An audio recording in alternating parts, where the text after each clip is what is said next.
Join me on this 5 miles kayak from Stratford-upon-Avon to Welford-on-Avon on the Avon River on the 19th of September 2024. Watch on to find out about what it's like paddling through the historic town of Stratford-upon-Avon, famous for its connection with William Shakespeare. Discover the stunning countryside that this route winds through, and find out how I managed to negotiate around the 3 weirs and locks on this route. This 5 miles kayak on Shakespeare's Avon was a one-way route from Stratford-upon-Avon to Welford-upon-Avon.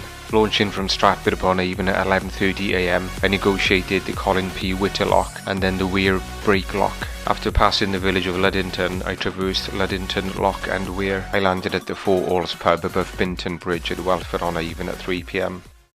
I parked at the recreation car park on the left bank and launched about 200 metres downstream, just opposite the Royal Shakespeare Theatre.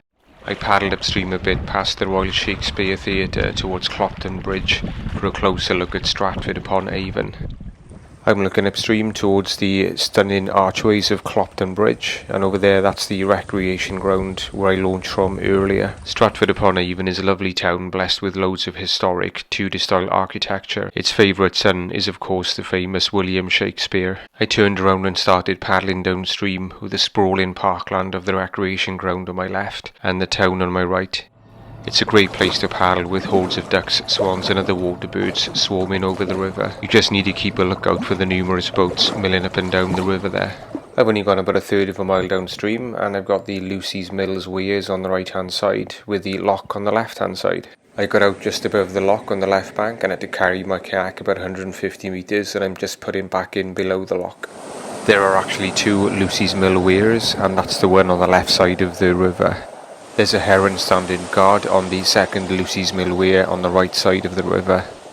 I probably could have paddled over the weir, but I didn't want to take any chances.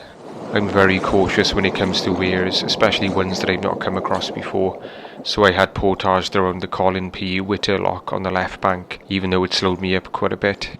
That footbridge is called the Lucy's Mill Bridge, and then behind it you've got the main road bridge on the southern side of Stratford.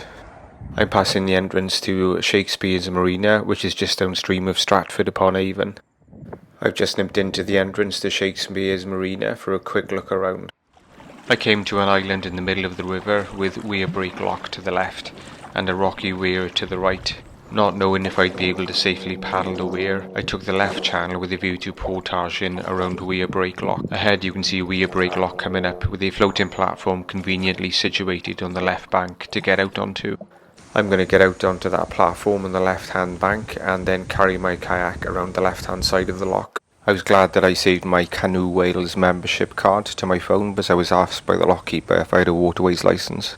I'm just launching back into the canal. I better be careful my kayak doesn't float away because I haven't tethered it. That's the rocky weir, the other side of the island from Weir Break Lock. It doesn't look too bad. You require a waterways licence to paddle the Avon River and many other rivers and canals in England and Wales. Membership of Canoe Wales or Paddle UK includes the waterways licence, and I feel is the best way to get the required licence. That rusty hulk ahead of me is Stanhold's Bridge, which is a former railway bridge which is now disused. I gradually wound my way downstream, enjoying exploring a new section of Shakespeare's Avon. I love exploring new river systems I've not done before, and usually break them up into sections of between 5 to 10 miles. I'm uploading videos of all of my paddles on the Avon River to the Shakespeare's Avon playlist on our YouTube channel, and also uploading blogs of the trips to our website. As I approached the village of Luddington, a longboat came around the corner. I hugged the right bank and squeezed past. If my little inflatable kayak had collided with a huge boat, then there would only have been one winner from that. Fortunately, the river was wide enough for both of us to get through, and I continued downstream into Luddington. Tradition has it that William Shakespeare and Anne Hathaway were married in All Saints Church in Luddington. In the distance you can see Stratford-upon-Avon upstream. The wide expanse of Stratford-upon-Avon racecourse can be seen to the south of the town. The Avon River is navigable to boats over 47 miles, with 17 locks along its course, from Alveston Weir above Stratford-upon-Avon through Warwickshire, Worcestershire and Gloucestershire to where it joins the River Severn at Tewkesbury. On this trip I was using an Aquaspirit inflatable kayak. This is a single skin PVC hybrid inflatable which is a high pressure drop stitch floor and lower pressure side tubes. I was using the solo version of the Shakespeare's Kayak, which is 320 centimeters long and which weighs just over 10 kilograms. I am uploading a full review of the Shakespeare's Kayak to our product reviews playlist of our channel. It apparently is possible to paddle about 70 miles of Shakespeare's Avon from Warwickshire all the way down to its confluence with the Severn River at Tewkesbury in Gloucestershire. I plan to paddle as much of the river as is possible, so don't forget to check out my Shakespeare's Avon playlist for videos of all of my trips along the river. I approached the third and final weir and lock of this trip at Luddington. Luddington Weir is on the left hand side and the lock is on the right hand side. I'm going to get out on the bank and suss it out. Luddington Weir appears to be a mass of boulders, so I'm going to portage around the lock instead. Below the weir on the left hand side there's some rather awkward steps down, and over on the right hand side there's some even more awkward steps down. Neither of them looks like a great option, to be honest. On the left hand side below the lock there's a rather tricky launch back into the river off a wall about 3 foot above the water. I've just found this slope down back into the river on the left hand side below the lock. I'm back by my kayak. It would have been easier to have launched into the river on the left hand side below the weir, but there was somebody fishing there. I've carried my kayak down and managed to launch back into the river down this slope on the left below the lock. Having negotiated around the third and final weir and lock on this journey, I carried on downstream for the final push towards Welford-on-Avon. This 5 miles route was rather short for me, but I was still quite sore after a quite strenuous kayak the day before from Bidford-upon-Avon to Evesham, when I had to get around 4 weirs and locks.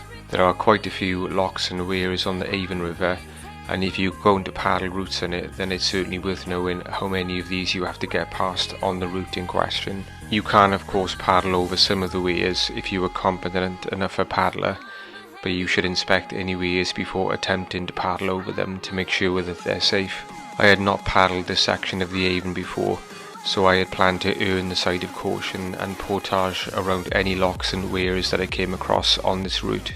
When planning this route, I'd used an excellent book by Mark Rainsley called Paddle Shakespeare'S Avon. This has chapters covering 9 sections of the Avon River, from the upper reaches all the way down to its confluence with the Severn River. I had also used a feature on the Go Paddling website called Paddle Points, which has further information about some of the weirs, locks and launching or landing locations along the river. Regarding logistics, my car was parked back at the recreation car park at Stratford-upon-Avon, which is close to the left bank of the river below Clopton Bridge.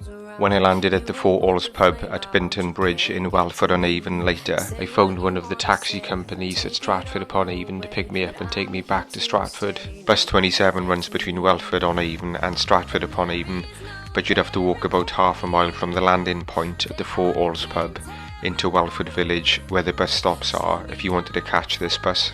The Four Alls pub at Binton Bridge is a lovely riverside pub which I'd highly recommend. I had a beer in the beer garden overlooking the river when I landed there at the end of the trip. You can get out up the bank on the left side of the landing stage at the Four Alls pub. If you wanted to do a longer route, then you could carry on downstream for another 4.5 miles to Bidford-on-Avon, which would be a total of about 9.5 miles from Stratford-upon-Avon. Thanks for watching. If you enjoyed the video, then please give us a thumbs up and consider clicking on the left below to subscribe to our channel.